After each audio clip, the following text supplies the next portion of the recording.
പോലെ പല നടിമാരും ഇപ്പോൾ അവരുടെ അസുഖങ്ങളെ പറ്റി തുറന്നു പറയുന്നുണ്ട്. ഇപ്പോൾ സാമന്തി ആയിക്കോട്ടെ, അല്ലെങ്കിൽ അർച്ചന കവി ആയിക്കോട്ടെ, അത് ഒരുപാട് പേർക്ക് ഭയങ്കര ഉപകാരപ്രദമാണ്. അതായത് നമുക്ക് അറിയാൻ പറ്റും ഇതിനെ പറ്റിയൊക്കെ. അതുപോലെ നമ്മൾ ഒരു കാര്യം തുറന്നു പറഞ്ഞിട്ടുണ്ടായിരുന്നു, ഈ നമ്മൾ അസുഖം ഏതെങ്കിലുമൊക്കെ സമയത്ത് വർക്കിനെയൊക്കെ അത് ഭയങ്കരമായിട്ട് ബാധിക്കുമായിരുന്നോ? വർക്കിനെ ബാധിക്കാൻ പറഞ്ഞാൽ ഒന്നാമത് പെയിൻ, അൺപ്രഡിക്റ്റബിൾ പെയിൻ, എപ്പോഴാ പെയിൻ വരാന്നൊന്നും പറയാൻ പറ്റില്ല. പിന്നെ പീരിയഡ്സ് ആവുന്ന സമയത്ത് എക്സ്ട്രീം പെയിൻ, അപ്പം മെഡിക്കേഷൻ എടുത്തില്ലെങ്കിൽ I should be aware. Medicine കയ്യിലില്ലെങ്കിൽ പണിയാണ് അത്. അപ്പോൾ ഞാൻ ഹോർമോണൽ ടാബ്ലറ്റ്സ് കുറെ നാൾ കഴിച്ചിട്ടായിരുന്നു. അപ്പോൾ ഹോർമോണൽ ടാബ്ലറ്റ്സിന്റെ കാരണം ഉണ്ടാകുന്ന മൂഡ് സ്വിങ്സ് അത് കൺട്രോൾ ചെയ്യാൻ പറ്റുന്നില്ല, ആൾക്കാരുടെ അടുത്ത് മിണ്ടാൻ പറ്റുന്നില്ല. അപ്പോൾ imagine when you are going to a set where there are so many people, അവിടെ ആൾക്കാരുടെ അടുത്ത് മിണ്ടാൻ പറ്റുന്നില്ല. എന്താ കാരണം എന്ന് വെച്ചാൽ എനിക്ക് പറയാൻ അറിയണ്ട എന്താ കാരണം എന്ന്. അപ്പൊ അങ്ങനത്തെ മാനസികമായിട്ടുള്ള ബുദ്ധിമുട്ടുകൾ ഉണ്ടായിരുന്നു. പക്ഷെ വർക്ക് സമയത്ത് അത് മാത്രം ഫോക്കസ് ചെയ്ത് ആൾക്കാരെ ബോധർ ചെയ്യാണ്ടിരുന്നു കഴിഞ്ഞാൽ ഐ വാസ് ഹാപ്പി. വർക്ക് മാത്രം ചെയ്യുമ്പോൾ ഐ വാസ് ഹാപ്പി. പക്ഷെ ആൾക്കാരുടെ കൂടെ ഇടപഴകാനായിരുന്നു എനിക്ക് കുറച്ചുകൂടി ബുദ്ധിമുട്ടായിരുന്നു. ബിക്കോസ് ഇമോഷൻസിനെ എനിക്ക് കൺട്രോൾ ചെയ്യാൻ കുറച്ച് ബുദ്ധിമുട്ടായിട്ട് തോന്നി ആ സമയത്ത്. ആൾക്കാർ തെറ്റിദ്ധരിച്ചിട്ടുണ്ടോ ഈ കുട്ടി ഈ പ്രശ്നം അറിയാതെ ആണ്?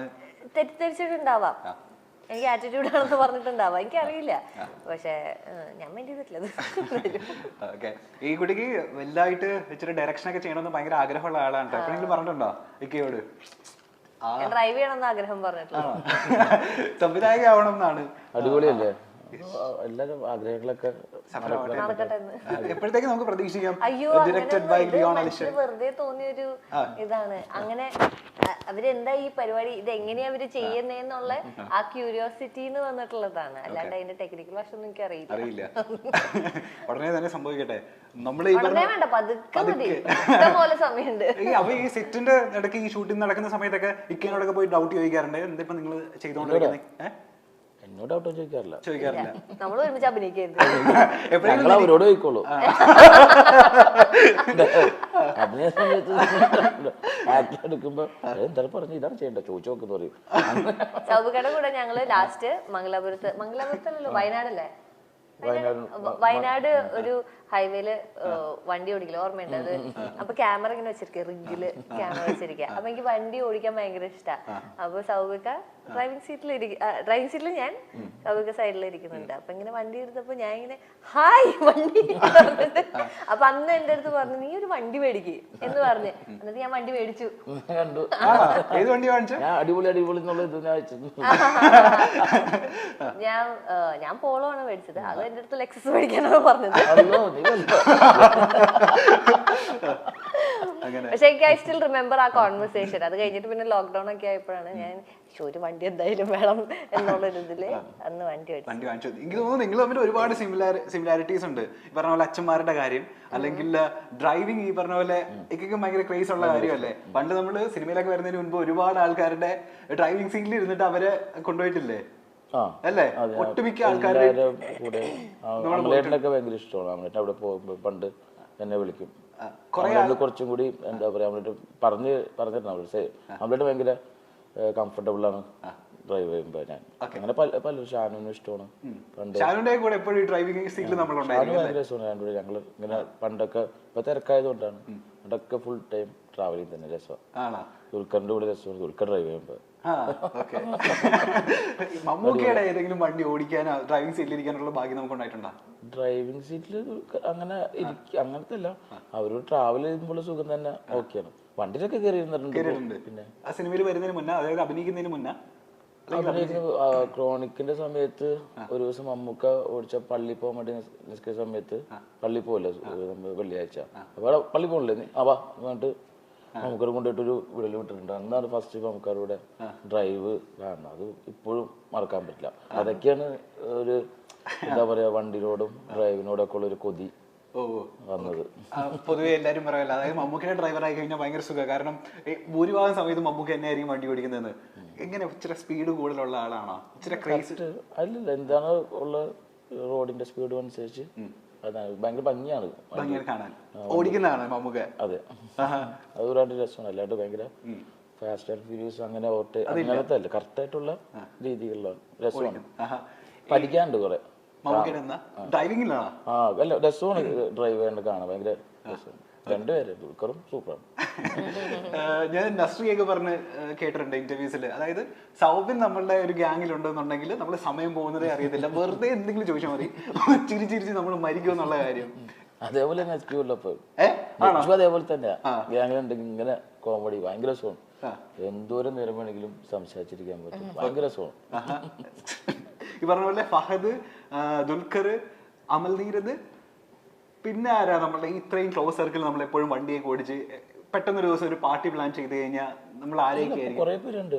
അമ്പുക്കാണെങ്കിലും അൻവർ റഷീദ്, അമ്പുക്ക, അവരൊക്കെ എല്ലാം, ഷൈജു, സമീർ തായർ, ആഷിഖ് കപൂർ, അങ്ങനെ കുറെ പേരുണ്ട്. എല്ലാവരും തിരക്കായതുകൊണ്ട്, പക്ഷെ എന്നാലും ചില സമയങ്ങളിൽ ഉണ്ട്. പണ്ട് രസമായിരുന്നു.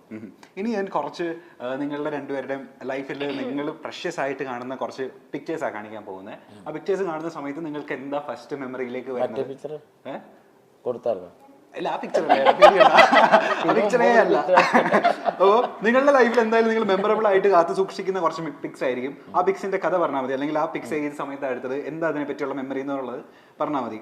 ആദ്യത്തെ പിക്ക് ഞാൻ ഇക്കനെ കാണിക്കട്ടെ. ഇക്കയ്ക്ക് ഭയങ്കര ഇഷ്ടമുള്ള പിക്കായിരിക്കും, ഭയങ്കര നൊസ്റ്റാൾജിക് പിക്കായിരിക്കും.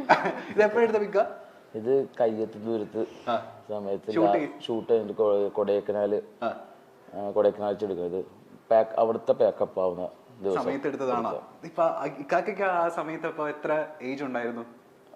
രണ്ടുപേരും ഓൾമോസ്റ്റ് ഞങ്ങൾ രണ്ടു സെയിം. എനിക്ക് തോന്നുന്നു 18-19 വയസ്സ്. പ്ലസ് ടു കഴിഞ്ഞിട്ട് ഡിഗ്രി കഴിഞ്ഞിട്ടിരിക്കുന്ന സമയമാണ്. ഓ, അന്ന് എടുത്തതായത്. രണ്ടുപേരും ഒരുപാട് മാറി അല്ലേ? ഡിഗ്രി ഫസ്റ്റ് ഇയർ ടൈമാണ് എനിക്ക്. ഷാനും കഴിഞ്ഞിരിക്കുന്നുണ്ട് ഡിഗ്രി. ഓക്കെ, ഇനി അടുത്തത് ലിയോണയുടെ കാണിക്കട്ടെ.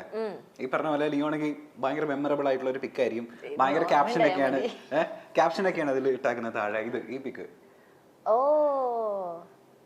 ഇത് ആക്ച്വലി എന്റെ ഈ അസുഖത്തിനെ കുറിച്ച് പറഞ്ഞില്ലേ, അത് ലാലേട്ടന്റെ അടുത്ത് ആദ്യമായിട്ട് ഞാൻ എക്സ്പ്ലെയിൻ ചെയ്ത് കൊടുക്കുന്ന ആ മൊമെന്റ് ആണ്. അപ്പോഴാണ് ലാലേട്ടൻ പറഞ്ഞ് ഇത് നമുക്ക് കണ്ടുപിടിക്കണത് എന്താണെന്ന് പറഞ്ഞിട്ട് ലാലേട്ടൻ സജസ്റ്റ് ചെയ്ത ഡോക്ടറെയാണ് പിന്നെ ഞാൻ കണ്ടത്.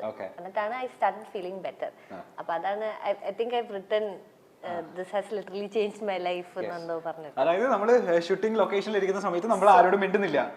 ആരോടും ഞാൻ അല്ല മിണ്ടുമൊക്കെ ചെയ്യും. ഇറ്റ്സ് ലൈക്ക് മൂഡ് സ്വിങ്സ് ആണ്. അതായത് ഇടയ്ക്ക് മിണ്ടും, ഇടയ്ക്ക് പറ്റില്ല, ഇടയ്ക്ക് അപ്പൊ ഞാൻ ഒറ്റയ്ക്കാണ് എന്നുള്ളൊരു അങ്ങനത്തെ ഒരു. പക്ഷെ ലാലേട്ടൻ ഗോട്ട് ടു നോ ദാറ്റ് എനിക്ക് എന്തോ ഒരു ഈ ഹെൽത്ത് കണ്ടീഷൻ ഉണ്ട്. അപ്പോ എൻ്റെ അടുത്ത് മാറ്റി നിർത്തിയിട്ട് സംസാരിച്ചതാ. ഷോർട്ടിനിടയ്ക്ക് ഇങ്ങനെ ഒരു മിനിറ്റ് ഒരു കാര്യം പറയാനുണ്ടെന്ന് പറഞ്ഞിട്ട് എന്നെ മാറ്റി നിർത്തിയിട്ട് ഞങ്ങൾ പോയിരുന്ന് സംസാരിച്ചതാണ്. ഇപ്പോ അടിപൊളിയാണ്. മലയാള സിനിമയ്ക്ക് സുപരിചിതരായ രണ്ട് താരങ്ങളുടെ മക്കളാണ് സൗബിനും ലിയോണയും. ലിയോണയുടെ അച്ഛനെ നമുക്ക് ആർക്കും അറിയാത്തതല്ല. രണ്ടുപേരും സിനിമയിൽ അറിയപ്പെടുന്ന താരങ്ങൾ തന്നെ. മലയാളത്തിലെ നടനും സംവിധായകനും കൂടിയാണ് സൗബിൻ. സഹസംവിധായകനായിട്ടാണ് സൗബിൻ സിനിമയിലേക്ക് എത്തിയത്. ഫാസിൽ സിദ്ദിഖ് എന്നിവരോടൊപ്പം സഹായിയായി പ്രവർത്തിച്ച സൗബിൻ സുഡാനി ഫ്രം നൈജീരിയയാണ് നായകനായി വേഷമിട്ട ആദ്യ ചിത്രം. ഈ ചിത്രത്തിലെ അഭിനയത്തിന് മികച്ച നടനുള്ള സംസ്ഥാന പുരസ്കാരവും ലഭിച്ചിരുന്നു. പിന്നീട് പറവ, വിയറ്റ്നാം കോളനി, പപ്പയുടെ സ്വന്തം അപ്പൂസ്, കാബൂളിവാല തുടങ്ങിയ സിനിമകളിലൊക്കെ ബാലതാരമായി അഭിനയിച്ചിട്ടുണ്ട്. പറവയിൽ ഒരു പ്രധാന ക്യാരക്ടറായിട്ടാണ് എത്തിയത്. പാണ്ടിപ്പട, ബോഡിഗാർഡ് തുടങ്ങിയ നിരവധി ചിത്രങ്ങളിലാണ് സൗബിൻ സാഹിർ അഭിനയിച്ചിട്ടുള്ളത്. ഇപ്പോൾ തന്റെ അഭിനയം കൊണ്ട് ഏറ്റവും വിശാലമായ സിനിമാ ലോകത്ത് നിറഞ്ഞു നിൽക്കുന്ന ഒരു നടൻ കൂടിയാണ് സൗബിൻ. അതുപോലെ തന്നെ ലിയോണയും. ഇപ്പോൾ മമ്മൂക്കിക്കൊപ്പവും ലാലേട്ടനും ഒപ്പമുള്ള അനുഭവങ്ങളാണ് ഇവർ തുറന്നു പറയുന്നത്. ഇവർ ഒന്നിച്ച് ചെറിയ ചില സിനിമകളിൽ മാത്രമേ അഭിനയിച്ചിട്ടുള്ളൂ. എന്നാൽ പോലും ഒന്നിച്ച് അഭിനയിച്ചിട്ടുള്ള അനുഭവമാണ് ഇരുവരും തുറന്നു പറയുന്നത്.